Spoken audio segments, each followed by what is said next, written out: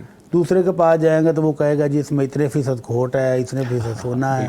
رنگ برنگے ڈرامے کرتے ہیں یہ سنارے بھی. ایسے ہی بالکل. تو اس لیے جس سے خریدا اسی سے پوچھیں ٹھیک ہے کہ بھائی اتنے تولے ہم نے آپ سے سونا خریدا تھا، اس کی کیا ریٹ ہے اس وقت موجودہ؟ اوور ٹوٹل ویلیو کیا ہے؟ ٹوٹل ویلیو کتنے کروڑ بنی ہے. اچھا کتنے لاکھ بنی ہے. بالکل ٹھیک ہے. جتنے لاکھ بھی بن جائے جی اس کو 40 پر تقسیم کر دیں. اچھا 40 پر تقسیم کر دیں، 2.5% نکل آئے گی، وہ آپ کی زکوٰۃ ہے. ٹوٹل جتنی رقم بھی 10 کروڑ ہے، 10 کروڑ بن گئی. ہاں بالکل ٹھیک ہے. 50 تولے ہے تو میرا 3 لاکھ کے قریب تولہ ہے، 3,35,00,000 غالباً. تو 1.5 کروڑ کی ہو جائے گی. ایسے ہی 1.5 کروڑ کی ہو جائے گی. تو 1.5 کروڑ کو 40 پر جب تقسیم کریں گے تو یہ نکلے گی 2.5 لاکھ بنے گی 1 کروڑ کی جی، اور سوا کتنا ہو جائے گا؟ 1.25 لاکھ. ہاں جی، تو یہ بن جائے گی 3.25 لاکھ تقریباً ان کی. اگر 3 لاکھ کا ایک تولہ اگر 3 لاکھ کا تو سونا ہو، اگر کم و بیش ہے تو اسی حساب سے ٹوٹل کو 40 پر کیلکولیٹر ہے، موبائل کے اندر کیلکولیٹر ہے، 40 پر تقسیم کر دیں جو اماؤنٹ نکلے گی وہ زکات. موبائل سے کال کیجئے سونار کو، جی جناب اتنی اس کی ہاں جی، ویلیو تو آپ وہ بتا 50 تولے کا ریٹ بتائے گا، ٹھیک ہے، اس کو 40 پہ تقسیم کر دیں تو باقی جو جواب آئے گا وہ آپ کی زکات سال کی نکلے گی. اچھا وہ تو دوسرا سوال. اب ہے تھوڑی تھوڑی. ہاں جی اگر تو آپ کی پچھلے سال کی زکات ہے، جی، رمضان میں مثال کے طور پر آپ ادا کرتے تھے اور ابھی رمضان کو گئے ہوئے 3-4 مہینے ہو گئے ہیں، تو ابھی آپ چاہ رہے ہیں کہ میں تھوڑے تھوڑے کر کے دوں، تو یہ غلط ہے. اچھا ٹھیک ہے. اب آپ کو اس کو فوری ادا کرنا چاہیے. اگر آپ ایڈوانس میں دے رہے ہیں اگلے سال کی زکات کہ میرے سے ایک دم نہیں دی جاتی تو میں تھوڑی تھوڑی کر کے دے دوں، اس مہینے دیا کوئی 10-15 ہزار 20 ہزار 50 ہزار اگلے مہینے، تو رمضان میں جا کر ٹوٹل کر لیں. اگر آپ کی زکات کی ادائیگی فل ہو چکی ہے تو الحمدللہ، ٹھیک ہے. اگر تھوڑی رقم باقی ہے تو دے دیں، اگر زائد چلی گئی ہے تو اللہ کا شکر ادا کریں. اچھا ٹھیک ہے، ٹھیک ہے جی، بہت شکریہ مفتی صاحب. کالر کی جانب پڑھیں گے. السلام علیکم. وعلیکم السلام. سر میں پوچھنا تھا مولانا صاحب، سب گھر میں کام کرتے ہوئے ہم دوپٹہ اتار لیتے ہیں، جی جی، تو قرآن سنا جا سکتا ہے دوپٹہ اتار کے اور اذکار وغیرہ پڑھے جا سکتے ہیں؟ اچھا جی ٹھیک ہے، بہت شکریہ بہن آپ نے کال کی. مفتی نعمان فاروقی صاحب فرمائیے شیخ. جی بالکل کیا جا سکتا ہے، کیونکہ عورت کے لیے جو دوپٹہ لینا ہے نا وہ یا سر پہ یا پردہ کرنا وہ ہے غیر محرم کے سامنے. ہاں بالکل ٹھیک ہے. جب گھر کے اندر ہے ظاہر ہے اپنے بیٹے ہیں خاوند ہوں گے تو اس کے علاوہ تو عموماً گھر میں کوئی نہیں ہوتا، تو دوپٹہ جب یعنی جس حالت میں انہوں نے دوپٹہ اتارا ہوا ہے اس کا مطلب ہے گھر میں کوئی غیر محرم نہیں ہے، تو اب وہ ذکر اذکار کر سکتی ہیں بالکل، اور اسی طرح قرآن مجید بھی سن سکتی ہیں. ہمارے ہاں ایک اچھی مت کہہ لیں، ایک اچھا رواج ہے، اس کو ہم رواج ہی کہیں گے، جو ادب آداب میں شامل باتیں ہیں جو اچھی باتیں ہیں، وہ یہ کہ اذان ہو تو عورتیں سر پہ لے لیتی ہیں دوپٹہ، اسی طرح ذکر کرنا ہو، قرآن مجید کی تلاوت ہو، یہ ہم اچھا کہیں گے کہ ادب کا تقاضا ہے نا. جیسے کوئی بڑا آئے تو عورتیں سر پہ دوپٹہ لے لیتی ہیں، کوئی بزرگوں میں سے کوئی ایسا، تو یہ ایک ادب آداب ہوتے ہیں. تو کوئی ان کو ملحوظ رکھتا ہے تو یہ بہت اچھی بات ہے، ہم اس کی نفی نہیں کریں گے، لیکن اس کو شرعی حکم نہ سمجھیں ایک تو، اور کبھی آپ کی اگر دوپٹہ نہیں ہے تو آپ یہ نہ کہیں کہ میں نے اذان کا جواب نہیں دینا، یا ذکر نہیں کر سکتی، یا میں قرآن مجید کی تلاوت نہیں سن سکتی، ایسا نہیں ہے. اچھا ٹھیک ہے جی، بہت شکریہ مفتی صاحب. بٹ صاحب فرمائیے گا کہ نبی کریم صلی اللہ علیہ وسلم نے ہاتھ اٹھا کر کس موقع پر دعا کی؟ اب یہ کس موقع کی تحدید کرنا تو بڑا مشکل سا کام ہے. اچھا جی ٹھیک ہے. سارے موقع گن کر بتائے جائیں کہ کہاں کہاں آپ نے ہاتھ اٹھا کر دعا کی، ٹھیک ہے، یہ تو بڑا مشکل سا سوال ہے. ٹھیک ہے. البتہ اللہ کے نبی صلی اللہ علیہ وسلم نے جمعے والے دن ایک صحابی نے آ کر کہا اللہ کے نبی بارشیں نہیں ہو رہی، فصلیں خشک ہو چکی ہیں، راستے کٹ گئے ہیں، مسافروں کا آنا جانا بند ہو چکا ہے، کچھ چیز ہے ہی نہیں تو کیا بیچیں اور کیا خریدیں. بالکل ٹھیک ہے. تو اللہ کے نبی اللہ سے دعا کریں، بارش کی دعا کریں. تو آپ نے خطبہ روک کر ہاتھ اٹھا کر اتنے ہاتھ اٹھائے کہ حضرت انس رضی اللہ تعالیٰ عنہ کہتے ہیں کہ ہم نے اللہ کے نبی صلی اللہ علیہ وسلم کی بغلوں کی سفیدی دیکھی. یعنی اتنے ہاتھ اس طرح آپ نے اوپر اٹھائے کہ بغلوں کی سفیدی نظر آنے لگ گئی. تو یہ ایک موقع مجھے فی الحال یاد آ رہا ہے. یہ حج کے موقع پر غالباً اللہ کے نبی صلی اللہ علیہ وسلم نے جب جمرات کے پاس کھڑے ہو کر دعا کی اس وقت بھی آپ نے ہاتھ اٹھائے. اچھا ٹھیک ہے. تو یہ 2 موقع فی الحال مجھے تو یاد آ رہے ہیں. تو باقی یہ تحدید کیوں ضروری ہے؟ یہ سوال بنتا ہے کئی لوگوں کا سوال. دعا ہے، اگر آپ ہاتھ اٹھا کر مانگیں جی تو بھی جائز ہے، ٹھیک ہے، اور اگر ہاتھ اٹھائے بغیر مانگیں تو اللہ کے نبی کی اکثر دعائیں ہاتھ اٹھائے بغیر ہیں. ٹھیک ہے. آپ نے نماز کے تشہد میں دعائیں مانگی ہیں، سجدوں میں مانگی ہیں، رکوع میں مانگی ہیں، 2 سجدوں کے درمیان مانگی ہیں، تو یہ ساری دعائیں ہاتھ اٹھائے بغیر ہیں. بالکل ٹھیک ہے. اور کبھی ہاتھ اٹھائے کہ اٹھا کر بھی مانگی ہیں، تو اس کا مطلب ہے دونوں چیزیں ثابت ہیں. جیسے آپ کا دل کرے آپ مانگ رہے ہیں اللہ سے، کوئی مشکل تو نہیں. ٹھیک ہے. وہ حدیث مبارکہ ایک عموم کو بھی شامل ہے نا کہ اللہ تعالیٰ اٹھے ہاتھوں کو خالی واپس سے لوٹاتا ہے. اللہ ان ربکم حیی کریم، بڑا حیا والا، بڑا عزت والا، بڑا عنایت کرنے والا ہے. سبحان اللہ. وہ اپنے بندے کے اٹھے ہوئے ہاتھ خالی اٹھاتے ہوئے بھی شرماتا ہے. بے شک تو اس سے مفتی صاحب کہہ رہے ہیں کہ اس سے بھی ہاتھ اٹھانے کی دلیل لی جا سکتی ہے، یعنی عموماً ہے نا وہ تو تو اس کا مطلب ہے اصل میں ایسے لوگ جو سوال کرتے ہیں نا وہ یہ کہنا چاہتے ہیں جی جس موقع پہ آپ سے ثابت ہے اس موقع پہ اٹھایا جائے اور جس پہ نہیں ثابت اس پہ نہ اٹھایا جائے. اتنی سختی نہیں. تو یہ جو ان کا مقصد ہے نا میرا خیال یہ ہے، تو یہ ایسے ثابت کرنا یہ درست نہیں ہے. ٹھیک ہے جی، بہت شکریہ مفتی صاحب. کالر کی جانب پڑیں گے. السلام علیکم. سدرا راشد صاحبہ ہیں جی شیخ پورہ سے. جی بہن پوچھئے، کیا پوچھنا چاہیں گے مفتی صاحب سے آپ؟ السلام علیکم. وعلیکم السلام. جی بہن سدرا راشد صاحبہ پوچھئے، کیا پوچھنا چاہیں گے مفتی صاحب؟ میں بھائی شیخ پورہ سے بات کر رہی ہوں. میں نے نا قاری اجمل بھٹی صاحب سے بات کرنی ہے. جی کیجئے، سن رہے ہیں آپ کو. قاری صاحب آپ سے سن کے بڑا دل کو تسکین ہوتی ہے، اتنا پیارا بیان کرتے ہیں. میں نے اپنے بیٹے کے بارے میں آپ سے پوچھنا تھا. میرا بیٹا نا فہد راشد اس کا نام ہے، 9th کلاس سے میٹرک اس نے کیا ہے. 9th کلاس میں جب سے ہوا نا اس نے بہت زیادہ میں نا پتہ نہیں پڑھائی میں نا تنگ کر بڑی مشکل سے اس کو میٹرک فرسٹ ایئر میں اس نے اپنی مرضی کے کالج میں داخلہ دیا ہے. تو کہتا ہے میں نے نہیں پڑھنا، میرا پڑھا ہوا ہے. بڑا غصے میں آ جاتا ہے، سمجھ نہیں لگتی کیا کروں. بڑا میں اس کے لیے دعائیں بھی کرتی ہوں پر نہ میں پریشان آپ کے بعد بیان سنتی ہوں. آپ کے ادھر پروگرام سے اتنا دل کو سکون ہوتا ہے. میں نے کہا قاری صاحب سے پوچھتی ہوں کہ کوئی بتائیں وظیفہ بتا دیں میرے بیٹے کے لیے. اچھا جی ٹھیک ہے جی، بہت شکریہ. سدرا راشدہ صاحب آپ نے کال کی، بٹ سے آپ فرمائیے گا. بچوں کی پڑھائی سے بھاگنے کی وجوہات تو کئی ہیں. ان میں سے ایک بنیادی وجہ یہ بھی ہے کہ مڈل کے بعد ایک دم جب سائنس کے سبجیکٹ آتے ہیں جی، اور اگر آپ نے بچے کو انگلش میڈیم اسکول میں داخل کرایا ہو، پہلے ایک انگلش کا مضمون ہوتا تھا 8ویں کلاس تک، اور اب فزکس بھی انگلش میں، کیمسٹری بھی انگلش میں. ایک تو وہ سبجیکٹ مشکل ہیں، اوپر سے وہ انگلش میں. میتھ ہے تو وہ بھی انگلش میں. تو وہ ٹیچر جو آتا ہے نا، وہ ہر ٹیچر کہتا ہے کہ میرے سبجیکٹ میں آپ کے 100 نمبر آنے چاہیے، دوسروں کی مجھے پتہ نہیں ہے. تو بچہ جو ہے نا وہ بیچارہ پریس ہو جاتا ہے. بالکل ٹھیک ہے.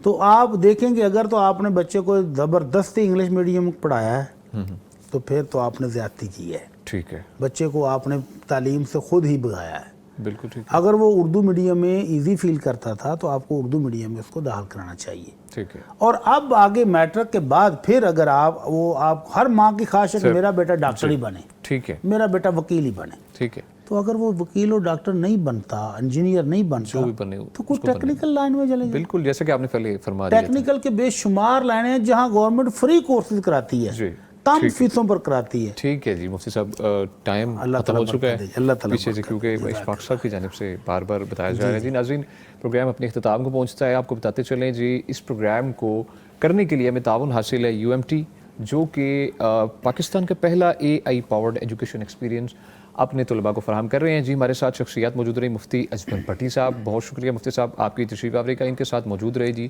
مفتی نعمان فاروقی صاحب. مفتی صاحب آپ کو بھی بہت شکریہ. ناظرین ایک ہی آپ سے درخواست ہے کہ اپنا بہت سا خیال رکھیے گا اور ہمیں خاص طور پہ اپنی دعاؤں میں یاد رکھیے گا. آپ سے ملاقات ہوگی اگلے پروگرام میں، تب تک کے لیے دیجیے اجازت. اللہ نے کے بعد. فاسألوا